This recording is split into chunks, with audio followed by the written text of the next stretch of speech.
There's a lot of consolidation happening, and we ourselves have entered into a consolidation deal. We are entering into a 4-way merger that will allow us to be listed on the Canadian Securities Exchange. So we are going public. Yes, we are taking the company public.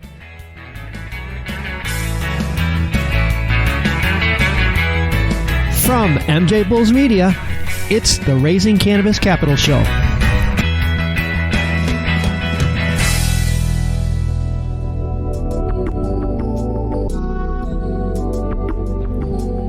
Hey, Roger.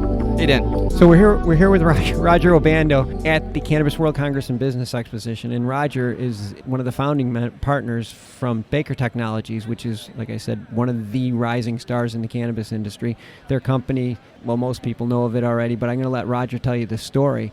Started from pretty humble beginnings. They identified a need, and they went from there. So Roger, maybe jump right in and tell us what the void was that you guys saw. Sure, absolutely. This is back in 2014. What we identified was that in these legal markets, there was an overabundance of demand and a lack of supply. And so we looked at that problem, did a little research, found out about 80% of the revenue comes from 20% subset of the consumer base. Right. And so we took a look at these lines and realized that 2 out of 10 people in that line was probably sitting there with a few $100s in their pocket waiting to buy an ounce of product, and they're being forced to wait in line behind a ton of tourists that are going to take an hour smelling jars of marijuana to walk out of there buying maybe a joint. So we re-identified that. So your best customers are trapped in these long lines. Yep. And they're just frustrated. So we were all very familiar with Grubhub. And Grubhub is a system, for those who aren't familiar, that allows you to order food from local restaurants. And most crucially to what we were doing, doesn't actually process a transaction. And that was something that was really important for us at the time, because obviously it was federally illegal, right? We're in cannabis. Yeah. What we decided to do was build an online ordering and reservation tool. When it came time to decide what technology we were going to use to build our platform, we decided to do it web-based. That allowed us to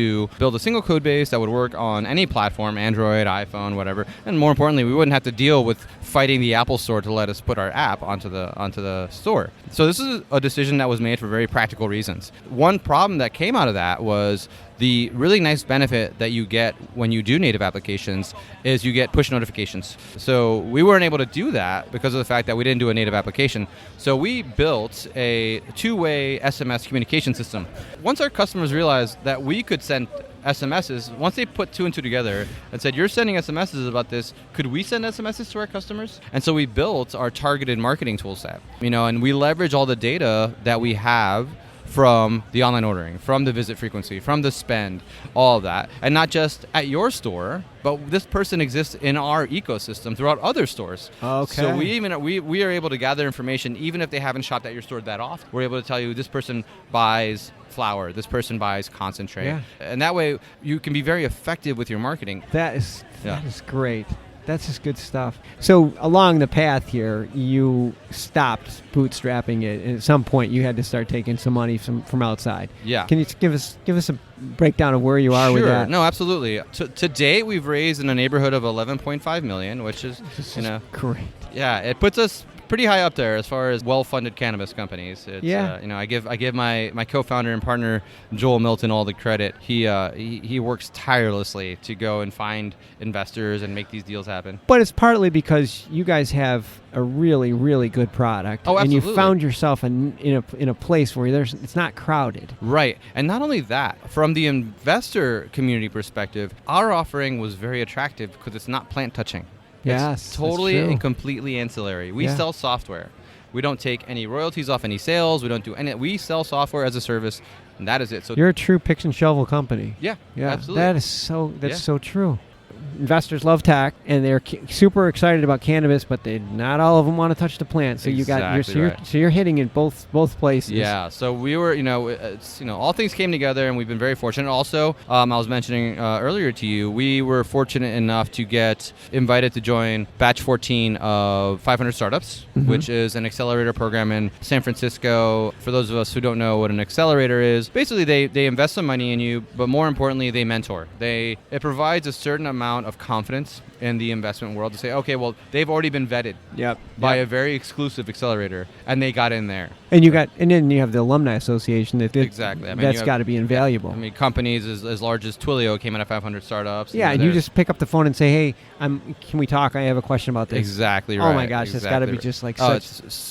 That's so good. We managed to raise 1.6 million coming out of 500 startups, and then we closed another 1.7 about another 6 to 8 months later. Holy and that cow. became our seed round. And then at the end of last year, we closed an $8 million A round, and it's gotten us to this point. But you know as well as anybody, the startup game is profitability or growth, right? Yeah, but you got to, like you mentioned this before. It's a land grab right now in the cannabis industry, and you guys are off to the races. And which kind of brings me to my next point. I think you said before that you have a pretty large market share, but you don't have it all.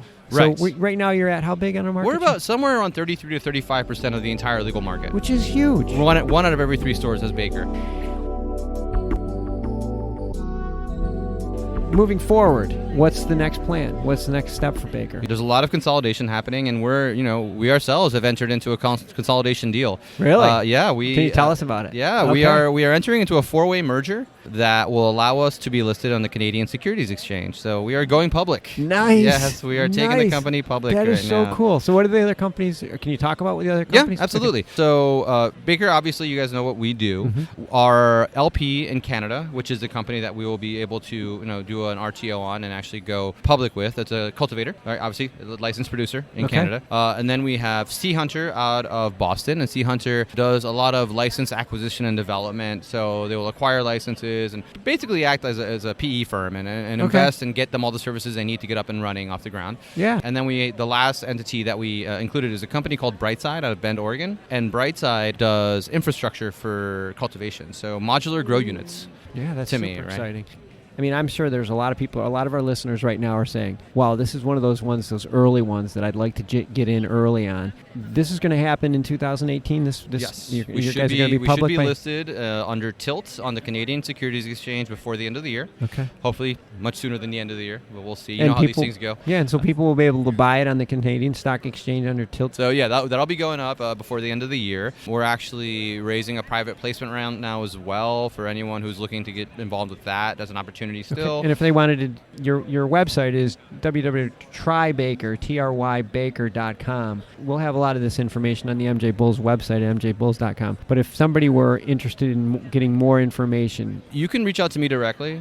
I hope I don't regret saying that. Yes. Well, hopefully you do. Hopefully I do. Hopefully there's a lot of interest. Roger at trybaker.com. Roger. It's one of the benefits of being a founder. You always get that first name, Matt. I'm happy to pass that along to our finance team and the appropriate parties if anyone's interested in being a part of that. So it's at Roger at trybaker.com. Yeah. Perfect. Roger, this has been really, really informative, and I got a feeling that a lot of people are looking for something like this, an opportunity like this to invest, because let's face it, this is the right time to buy in, to get into this industry, and a company like yours that this is a really exciting deal that you're about to venture into. Going public, good for you. Going public, I know. Congratulations. It's exciting. I can check that one off the bucket list now. Well, thanks again. Thank you so much for having me. Good luck. Thank you.